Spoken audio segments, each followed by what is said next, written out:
Hello guys and welcome back to the Motor Recon podcast. I'm your host Adam. I'm joined again today by Rob. As you remember last week we did sort of a run up to Goodwood special, so what we were hoping to see and what we knew what was going to be there, so what we were looking forward to seeing as well. Now obviously Goodwood has now happened, we've come back, so what we're going to do is just run through a couple of our sort of highlights of the show. I mentioned a few things that we didn't unfortunately get to see, or did get to see. Obviously there's thousands of cars that go to Goodwood, so we're not going to cover everything. This is just our highlights. So we'll kick it off straight away for me, which was the Ford Fiesta ST Performance. Yes. Now, a lot of you may know already that I have put my name down for one of these. Whether I'll get an allocation or not is another matter, because each dealership's only getting 6. You are rather far down on the list. Yes, I am. There's 600 being made, and I think I'm well past 3,000 on the list. A lot of people are going to have to pass on the opportunity for it to reach you. I know. To be fair, actually, what I have since discovered speaking to that lady at Goodwood is it is actually a selection process, so they will just pick off the list. Well, have you sort of made a case for you about why you think you should have one? Because you should definitely have thrown in there that you have had a Fiesta ST before with the mount tune kit. The dealerships that I've got my name down at is the one I bought my previous ST at. Okay, yeah, and did you buy the mount tune kit from that dealership? I did as well. Yeah, so I've got I do know them. It's the same lady who sold me mine, who I put my name down with. Yeah. So she actually still works there, so hopefully, you never know. Well, you don't know, do you? But we'll see. But obviously, for those of you who don't know, the ST Performance is not really any quicker than the standard ST. It's just lower. They've got some new wheels, and it's obviously bright orange. Yeah, you can't really miss that. No, which is the main thing. And obviously, for those of you guys watching, I'll have some pictures up on the screen now from Goodwood, just about this car. So that, for me, was a highlight. It's just exciting to see it, and you never know if I do get my allocation for one. Obviously now that's confirmed that I definitely want it. Yeah, I think the second car that we saw as well, which we want to discuss, is the obviously the Jaguar Project 8.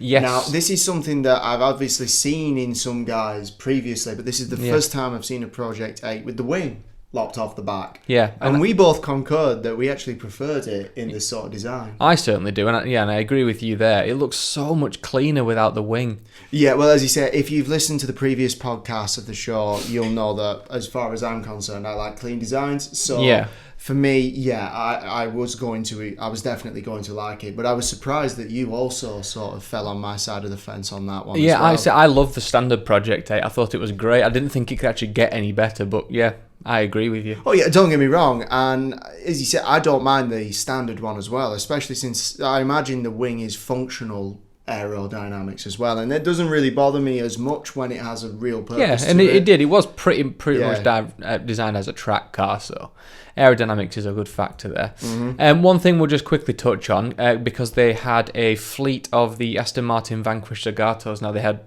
every one of them there, so they had obviously the shooting brake one, they had the Roadster, they had the just the normal coupe one, and the other one forgets my name. But I've put a picture up on there anyway for you guys watching. So they did actually have all of them there. Now, we went with, obviously, 4, including us two, there was 4 people. One of whom wasn't very keen on the car, but mainly just the front circle sort of fog lights at the bottom. Yeah, now, I absolutely love the design. And as far as, I think it's interesting that there's so many different variants of it. Obviously, some people may not know that the Aston Martin Vanquish Zagato is based on a Vanquish. Yeah. And I personally think it looks better than the standard Vanquish. Now, I know that obviously looks are... they're subjective, aren't they? Exactly. For me, I would go for just the standard sort of coupe look.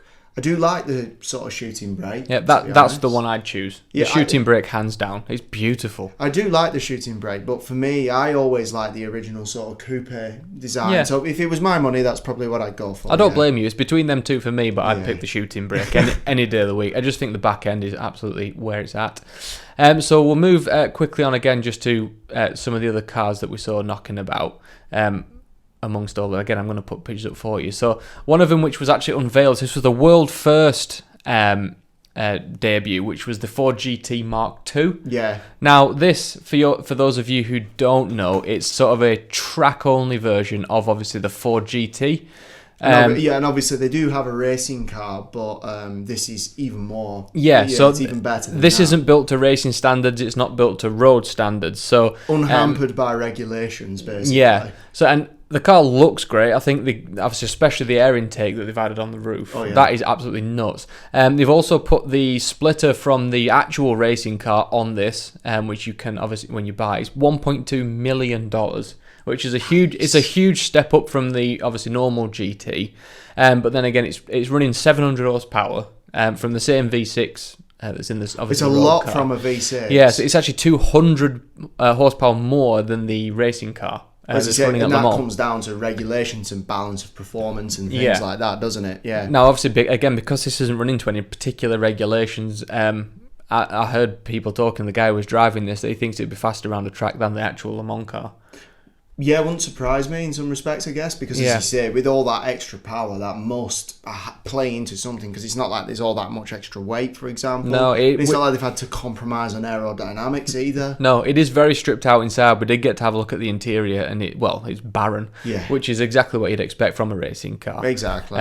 Which, again, is what you want, really. But 1.2 million... There's only 45 units being made, and I imagine they're all gone. So. Oh yeah, they'll be gone before before you even have a chance. So another one that we'll just quickly talk about. I'll let you head off on this one. Is the P80C? Yeah, you might have heard in the previous sort of podcast that we put out there that we were looking forward to seeing the SF90 and the F8 Tributo. Unfortunately, we weren't able to see either of those, but at least we were able to see the P80C. Now, I believe that this is based on the Ferrari 488 GT3 chassis. It is, yes. And it's actually a gentleman in Hong Kong who's bought the car. Yeah. Which is, it is obviously, again, the same engine, 660 horsepower, 3.9 litre engine that's in the 488 GT3. Most of that stuff is pretty stock, which, obviously, for their point of view, why would you spend the money on developing anything else when you don't need to? Yeah. It's just the body, which has obviously been changed completely.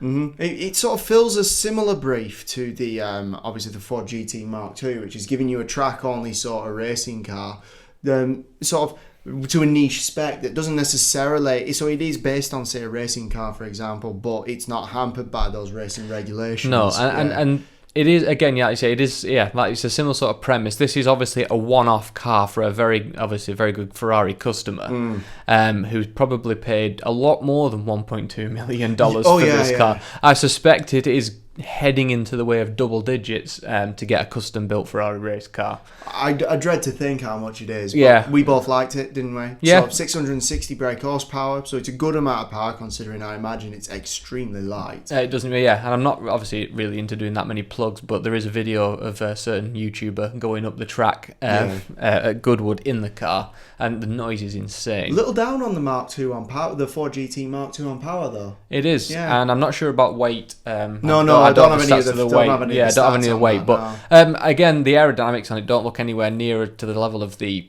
Ford GT either. But then again, this is what the customer wanted. Exactly. He's been involved in this project, building this with Ferrari. So it's what he wants. Yeah, exactly. And he's forking out the money for it. So each to their own. And I like it. So, and I know everybody who went with us obviously loved that car as well. Yeah. One thing I'm just going to note on, because I did mention it last week, is obviously the Pagani Zonda was celebrating its 20th birthday this year. So obviously Pagani UK organised a fleet of cars to come down to the Festival of Speed. Mm-hmm.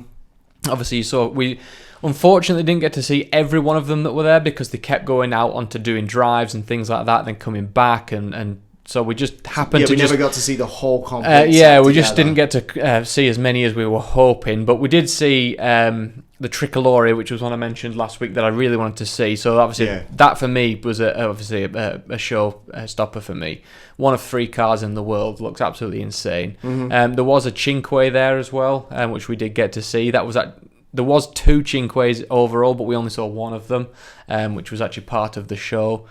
Quite a few Pagani Huayra Roadsters. Yeah. And we even got to see one that not many others did, because we got there so early. You know, when we were doing the track walk in the morning? Yeah. There was one hidden behind like a private, like an invite-only area. Yeah. So you wouldn't get to see it unless you were obviously invited in. So because we got to walk along the track and got to go to the other side of the tents, we got to see that as well. So That was nice. I'll chuck a few pictures up of the cars that we did get to see. Mm-hmm. And 2 Huayra BCs as well, which for those of you you know, they are insane. So, touching back on Ford again, one of the other things that we saw on the Ford stand that I was particularly interested in is the Ford Mustang Bullet Edition. Yes. Now, this is a car that I originally saw at the Geneva Motor Show. But Yeah. I never actually got a chance to go inside and actually sort of see the interior firsthand. I've seen pictures and things like that, and obviously they might be coming up on your screen if you're watching the podcast. Yep, I'll put some on now. I happen to really like it. So you've got the cue ball gear lever sort of down in the centre. Yeah. You've got a row of switch gear sort of along the centre console. Obviously you get the bullet colour sort of scheme as well. The dark green. And, I love the film. As you say, I think Steve McQueen, fantastic. So everything about that car has me sold. I actually quite like the Mustang generation it's based on as well. Yeah, it is my favourite Mustang. Apart from the original 60s, obviously, I think that's the best design. Yeah, me too, absolutely. But obviously this one, the current crop anyway, is definitely my favourite. Yeah, I'd agree. And just a quick note on the back of that, I'll just mention on Ford, they always do the best stand. The Ford stand was outstanding, wasn't it? Last year they had that thing where you could jump off the top of it onto a huge balloon. This year they had an actual toboggan run from the top, like a sort of outdoor metal roller coaster going around the outside. Obviously it was for kids, so it wasn't fast or anything, but it's just that little bit of fun that they put into their stands, which nobody else seems to do. I think while touching on stands, actually, I'm going to mention a couple of stands which were my particular favourites, just for sort of grandeur and spectacle.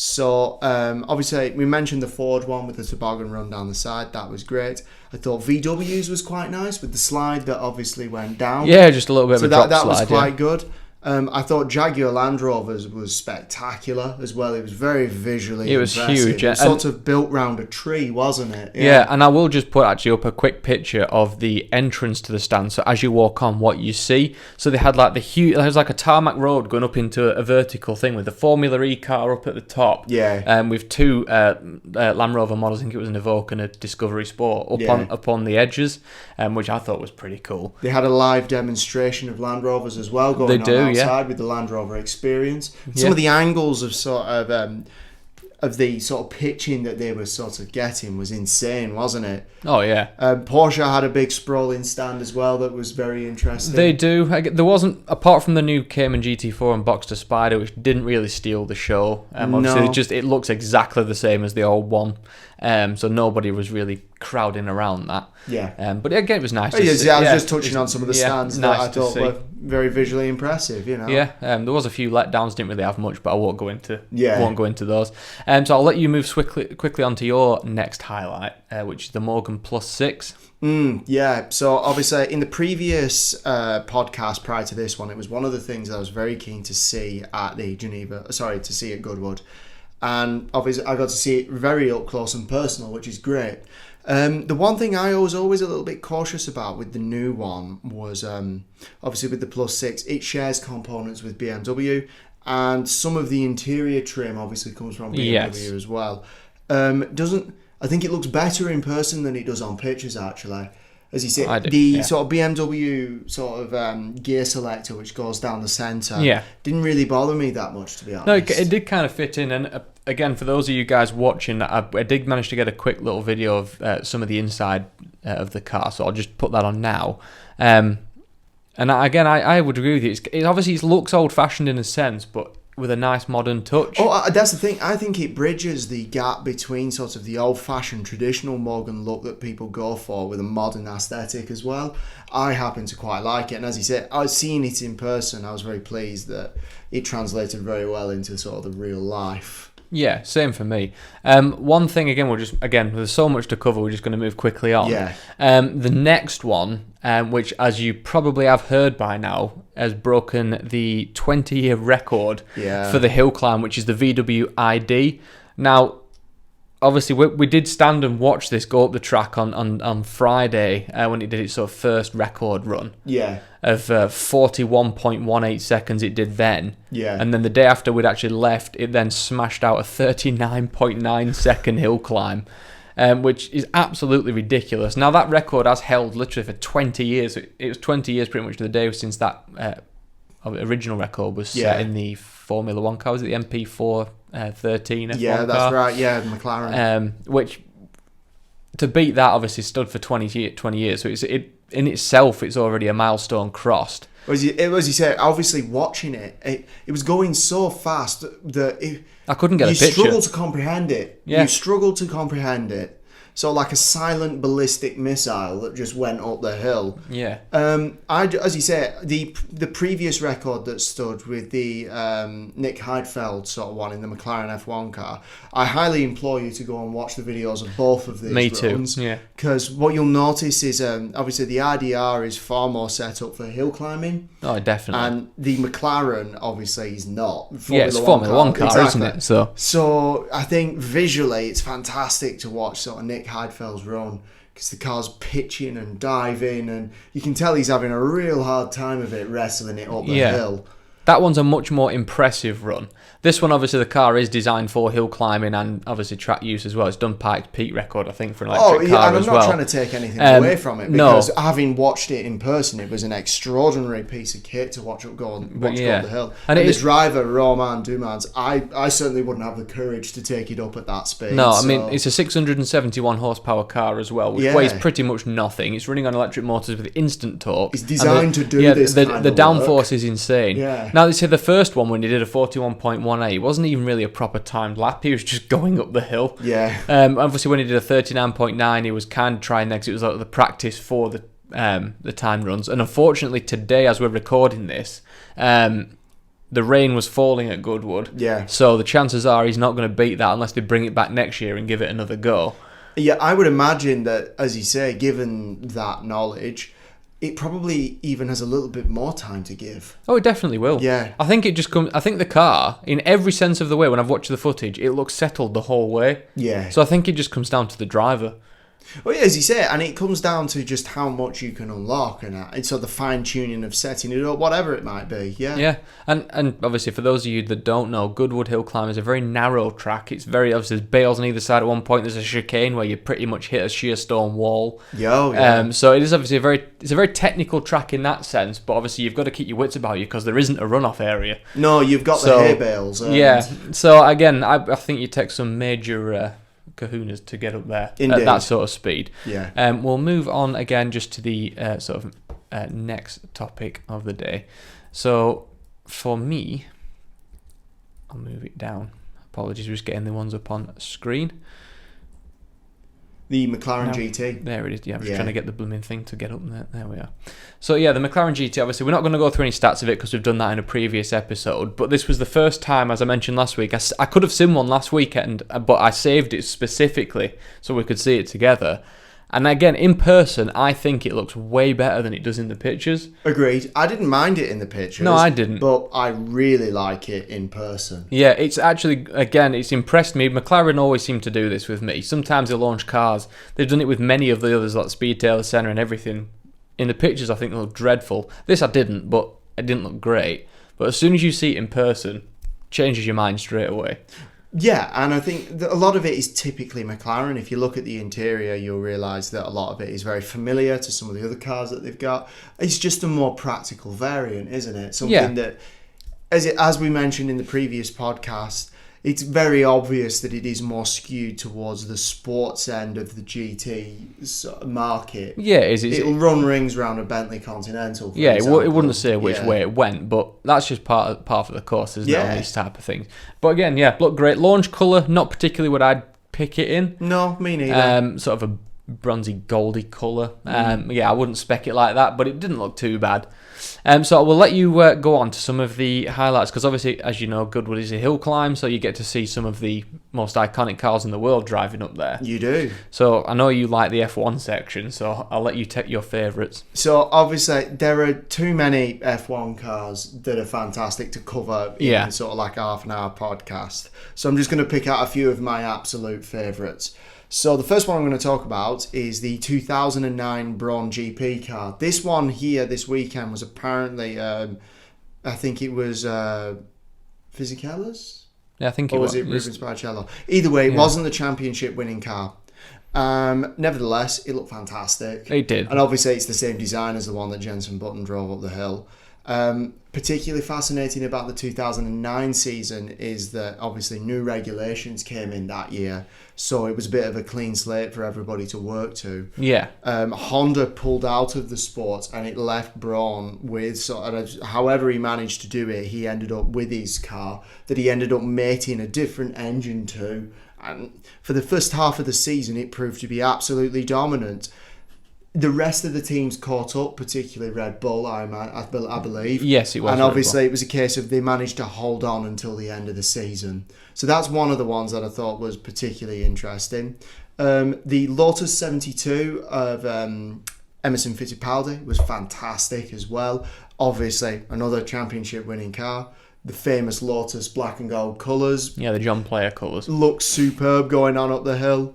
I'll briefly mention Jackie Stewart's Tyrrell from 1973 as well. So that was also great to see. And another one that I thought was particularly interesting, a car that I've never seen myself running in person, was Sebastian Vettel's Toro Rosso from 2008. Yeah. Interesting car, as it says. It took, I believe, Toro Rosso's first F1 victory. And I also believe it was Sebastian Vettel's first victory as well at Monza. So it's not a car I'd ever seen before. So I thought that was really cool that they brought it along. One highlight for me from the F1 cars, not particularly, obviously the cars themselves are fantastic, but the reason I like it, especially because when you stand near the start line, yeah, and these guys are setting off and obviously giving it some, it's an experience you don't even get at the Formula One race, because you're literally stood about 8 feet away from these cars with no ear protection or nothing, and these older cars, particularly with the V10s and things like that, they're so loud. So loud.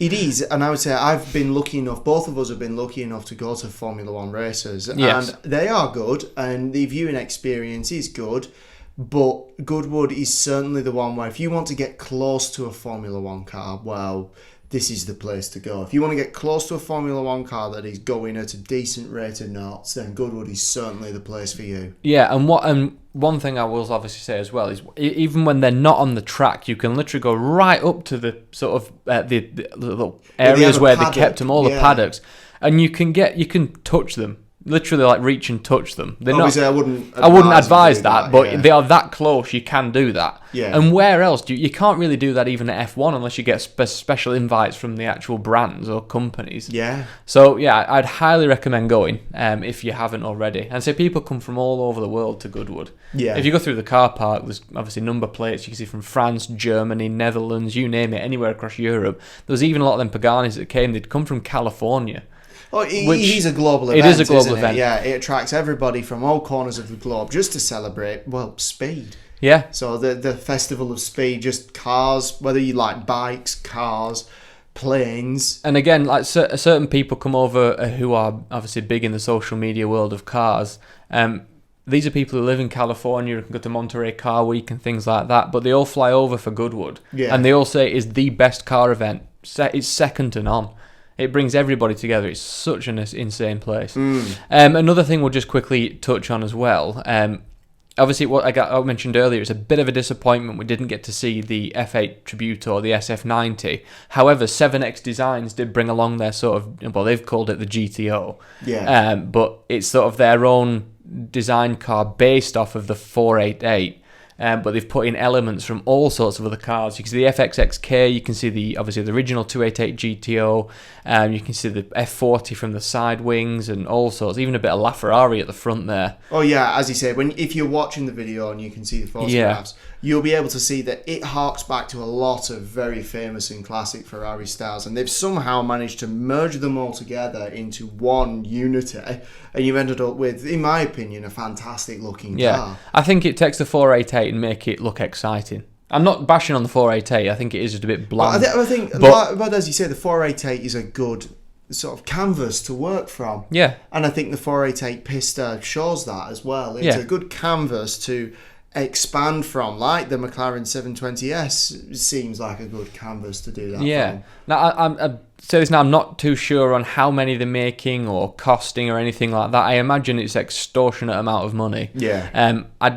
I do recall, I think it's about 15 to 20-ish they might try and make, depending on customer demand. Yeah. But don't don't quote me on that. It's only something I've read in a brief article. So we'll go. Actually, while I'm looking at that, one highlight for you is definitely the Lotus stand there, weren't it? Yeah, the Lotus stand was fantastic. One of the best sort of things we got to see was Jim Clark's Lotus 25 as well. His Formula One. Yeah, that was actually there, wasn't it? That was there, and that was fantastic to see.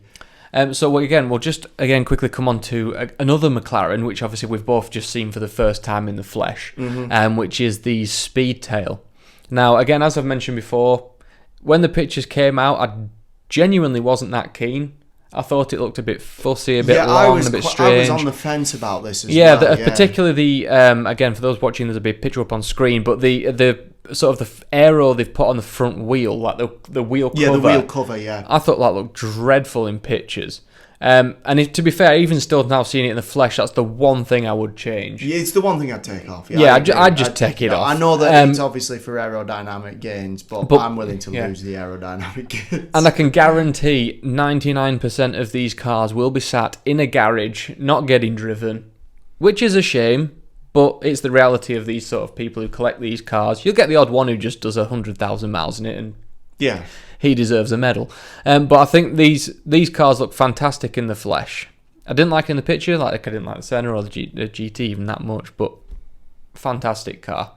I'd go from there. And just one again. Another quick one to note. Obviously, with the sad passing of Niki Lauda this year, the McLaren did bring Lauda's 1984 Formula One car along. Again, it's one of those stories that I also implore the listeners and the watchers to go and have a look at, because Niki Lauda's story in Formula One is absolutely fascinating. From the way that he managed to get into Formula One by sort of essentially buying his seat, to proving his worth, winning the championship in 1975. That epic battle with James Hunt in 76 that's obviously gone down in history as one of the greatest F1 seasons. Well, they've made films about it, haven't they? His terrible crash at the Nürburgring and the way he bounced back from that. Obviously, he retired later down the line, but he came out of retirement, and the car that you see here, the 1984 model, is when he won his championship once he came back from retirement. Clearly not lost any of his speed. No, and I think it's good that McLaren did bring that along, obviously, on the year that he has sadly passed away. Exactly. It's a nice little tribute. It's a nice touch, little tribute back to him, which obviously is nice of them. But again, we'll move quickly. I can obviously this is running quite long, but one of the ones that we both really like to see was the Porsche 917. Now, they didn't just have one or two or even three. They had like at least 7 that I saw, different variants of the 917. So across its lifespan, it ranges from a 4.5 to a 5 litre flat 6. Obviously, depending on the flat year. 12, wasn't it? Flat 12, beg your pardon. Depending on obviously the year that it raced or whatever. Obviously, quite an interesting car in itself. In its original design, quite unstable at Le Mans. But very unstable, But over time, they developed it and it became a great car. And obviously, it was the first Porsche outright victory at Le Mans. So it was a major moment for the company. Probably set them in the direction that they've followed to this day. Yeah, and I would agree with you there. I think, and the one that I'll put the picture up now, there was a couple of the Gulf livery cars all lined up together, which just looked absolutely insane. I didn't see the Pink Pig one, unfortunately, which I think is probably the most iconic livery for that car. Although the Gulf is still pretty... I think Gulf is iconic just as a Le Mans livery in general. Because you've had it on the Ford GT. It's been on all sorts, hasn't it? But it's iconic nonetheless, but for the Porsche 917, I think the Pink Pig livery was probably... It's one we all remember. But we all remember. But so that was obviously insane to see. I'm glad they did it and everything like that. So it's good. And it was about 20 million each, something like that. A substantial amount of change, Yeah, so and obviously to see 6 of them, even 7, I lost count. We saw enough. There was enough to go around for everybody. So we'll just move quickly on to one of the last ones we're going to talk about today, which was again another global debut, which was the Audi R8 LMS GT2.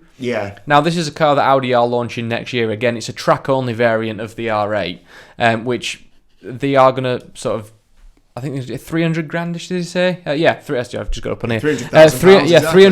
£300,000 around, they said they're going to be charging for this car. Like I said, it is track only, which is a bit of a shame, but I can already see what Audi are going to do here. They're going to launch this car.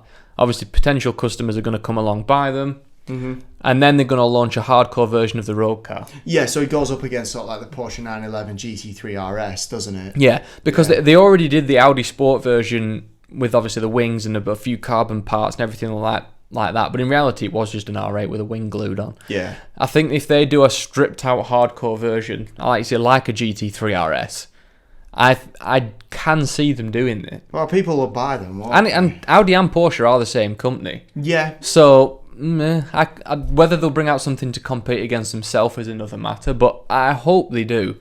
Because, again, I'll put pictures up, but it looks absolutely insane, especially in the spec they've launched it in. Oh, you can't miss it. No, you definitely can't miss it. Even the yellow tyre, yellow tyre colours as well, and all the yellow front. Yeah. So, again, it'd be 631 brake horsepower there or thereabouts, and 550 newton meters of torque, so it's not going to be a slow... no, not at all. It's not going to be a slow car. It's 5.2 litre V10. Obviously, that's the same as the road car. But this one, actually, interestingly, is just going to be rear-wheel drive, which, I suppose it's a track-only car. They've probably done it because it's got the aerodynamics for it. And it's interesting, isn't it? They have done the rear-wheel drive road car, but they didn't make many of them. Well, that's the thing. When you think of an R8, you usually think of the four-wheel drive variant, yeah, the Quattro, which obviously is probably what most of them will sell. But I really, really hope they do a road-going version of that track car. Yeah. But anyway, so that's our highlights, obviously, from the is there anything else you want to mention? No, I think frankly there is just too much to cover in a single podcast. So I imagine we'll probably end up circling back to some of the cars that we didn't mention this time around in other conversations, future sort of later down the line. Yeah, and obviously we're going to sort of look into a couple of cars that were launched here, but we want to do it when there's a few more competitors. Exactly. To go along with. Obviously, we don't want to spoil it, but we saw a couple of cars that gave us inspiration for future podcasts, but we want to see sort of how they shape up against other competitors that may not be around yet. When they launch. We know they're coming, it's just a case of when they launch. So when, isn't it? Yeah, so we'll wait for that for those. So obviously we'll wrap it up here. Again, thank you obviously for those guys watching, those guys listening. Obviously we'll be back again next week. If you do want to get in contact with us or give us any topics you want us to discuss, again, just contact us on social media with all the links below, and we'll do our best to cover that for you. Yep. So we'll see you again next week. Yeah, see you later, guys. See you later. Bye-bye.